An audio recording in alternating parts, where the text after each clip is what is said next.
মা, এই বড় শসাটি আজকে আমার রান্না করবো। এই শসা নিয়ে আমি যাচ্ছি।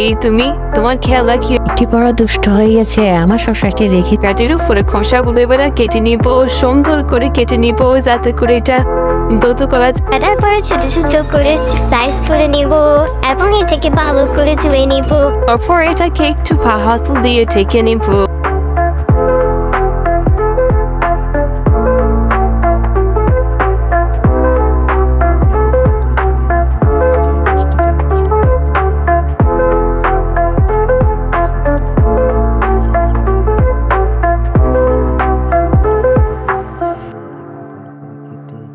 সস বানিয়ে তারপর এগুলোর সাথে হাঁসের মাংসগুলোকে ভিজিয়ে তারপর আমি রান্না করে খাবো। তুমি কি খাবে এগুলোকে? আমি এগুলোকে চিনির সাথে ভালো করে মিশিয়ে তারপর এগুলোকে ভালো করে রান্না করে তারপর আমি এগুলো খাবো।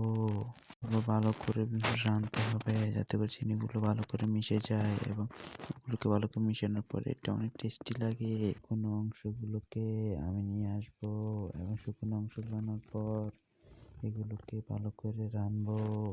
যাই মা, আমি একটা মোরগ ধরে নিয়ে আসি, ওকে রান্না করে শুকনো অংশগুলোর সাথে একসাথে ভিজিয়ে আমি রান্না করবো এবং তার সাথে ডিম এবং কিছু পাতা দিয়ে এগুলোকে ভালো করে রান্না করবো।